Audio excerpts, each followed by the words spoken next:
even more limited infrastructure than the big cities, while also balancing the needs of both new and existing Canadians. That way.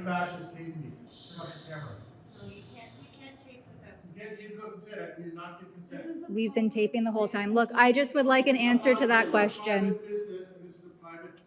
This is a community center. I know there. Answer the question. Just answer the question, Karen. Who are you?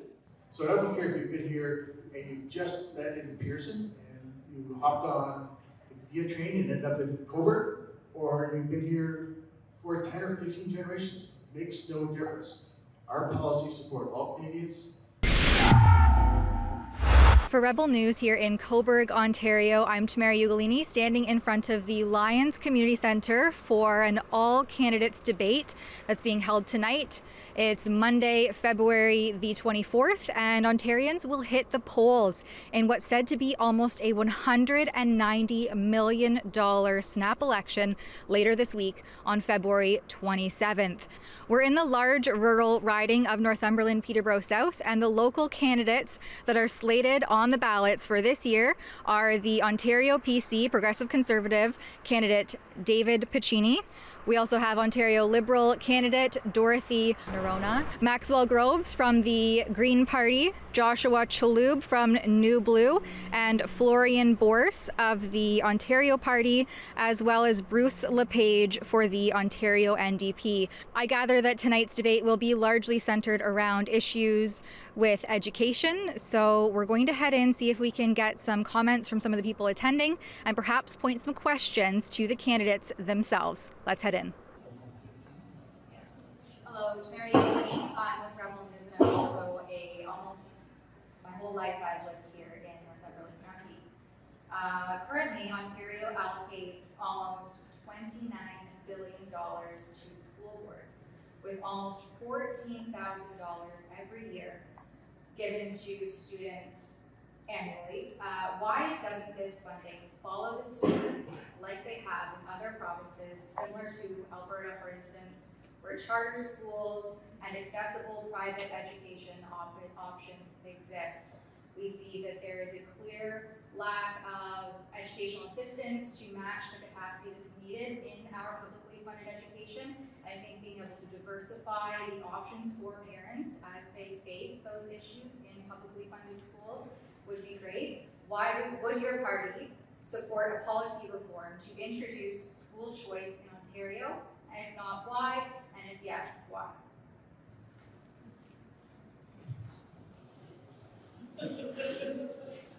And Dorothy, you are first.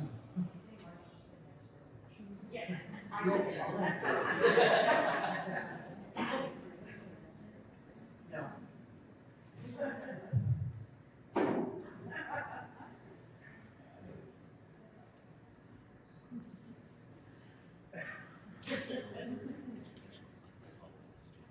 I'm surprised to see him here. As someone who's worked in IT for the past 15 years, I understand the changes that the internet has brought on society, and I can't call you news. I don't know what to call you, but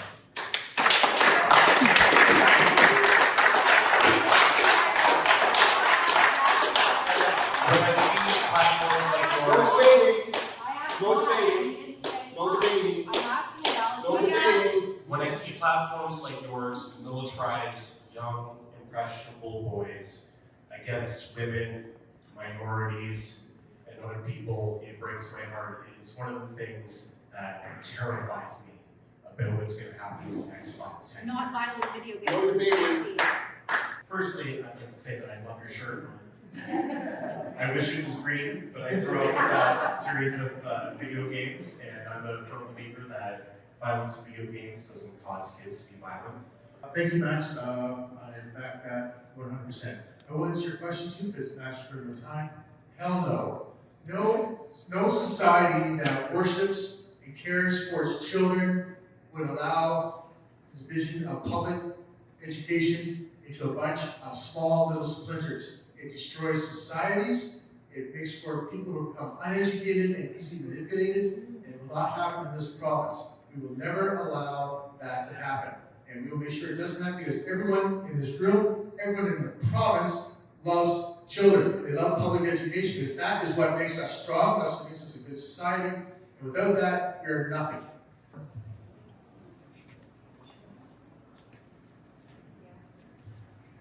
Hopefully everyone can act like mature adults and answer my question this time. With Ontario set to receive nearly half of all immigrants to Canada, how does your party plan to manage the urban sprawl spilling into rural communities, which face housing and healthcare shortages, as we've heard extensively here tonight, and even more limited infrastructure than the big cities, while also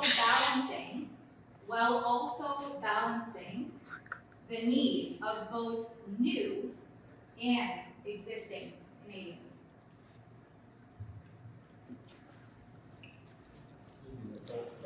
Shh. How old are you? Us be easy, seriously? Bro. Hang on. Please don't. Thank you. Please do not tell us to stop. We are constituents as well. We can ask questions. Do not tell her to shut up. No one did. This guy's been talking the whole time. Yeah, he is. No one. We've been respectful, so We remain have that been. way. Remain that way. You can't take the consent. We do not give consent. We've been taping the whole time. Look, I just would like an answer to that question. Business, and this is a private building. This is a community center. I know there. Answer the I know there, question. because that's who you are. Just answer the question, Karen. Who are you? Who are you? My name's Tamara Ugolini. I'm a Cobourg resident for my entire life, and I also work with Rebel News.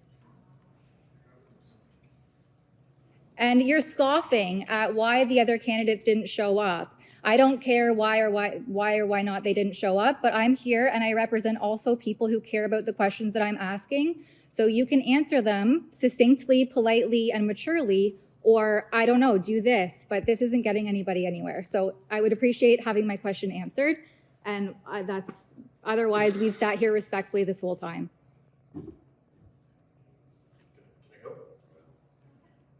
I think the international student crisis was completely preventable. I don't think it's a bad thing to welcome new Canadians to our community or to our country. And in fact, it's something that there's going to be increasing pressure on as we continue to have climate catastrophes in the future. Climate change is already here. There's nothing we can do about it. We can only stop it from getting even worse than it's going to be.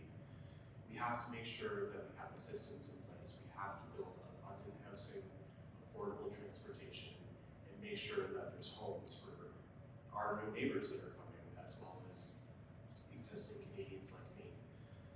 People from other countries are not the enemy. We have a class of billionaires that are pitting us against each other, and we lose in the end.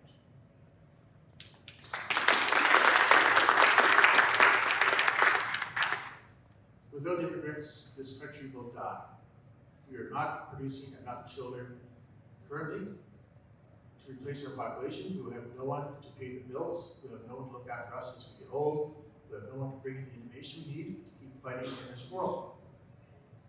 And as far as we're concerned, I don't care how long you've been in Canada, you are a Canadian. There's no such thing as new immigrants and old immigrants. We're all immigrants. Every single one of us in this room is an immigrant, I think. I'll say maybe say he's not an immigrant. So I don't care if you've been here and you just landed in Pearson and you hopped on the Via train and ended up in Cobourg, or you've been here for 10 or 15 generations, makes no difference. Our policies support all Canadians. We will build housing for all Canadians. We will provide health care for all Canadians. We will provide good quality public education for all Canadians. We are all Canadians in it together. It doesn't matter when or where we came from, and there's no distinction amongst us.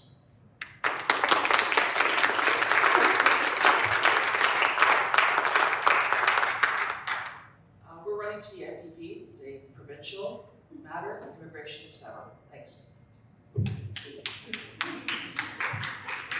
Well, that's a wrap here at the All Candidates Debate at the Cobourg Lions Community Centre.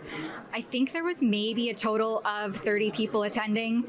Myself, camera woman Avery, and I believe the Green Party candidate were the youngest of the bunch, which is interesting because both of my questions were basically ridiculed and completely scoffed at in a very immature, condescending way, not at all answered articulately or taking into consideration the merits of the questions that I was asking, which I find really hypocritical based on some of the comments made by some of the candidates here tonight that we're all about humanity and treating people with empathy and having respect. Well, we respectfully listened to all of their debates. We did not interrupt, and we took questions and gave questions just like everyone else. So I think that the behavior on display here tonight by these mature, supposed to be mature adults in the room speaks for itself. So Ontarians, you will decide on Thursday, February the 27th, whether you vote in any of these three parties or stick to the Progressive Conservatives or perhaps the New Blue or the Ontario Party. For Rebel News, concluding here in Cobourg, Ontario, I'm Tamara Ugolini. If you appreciate that we come into, in some instances, the Dragon's Den to give you the kind of coverage that you won't find anywhere else, please consider supporting our work at rebelfieldreports.com. That's rebelfieldreports.com.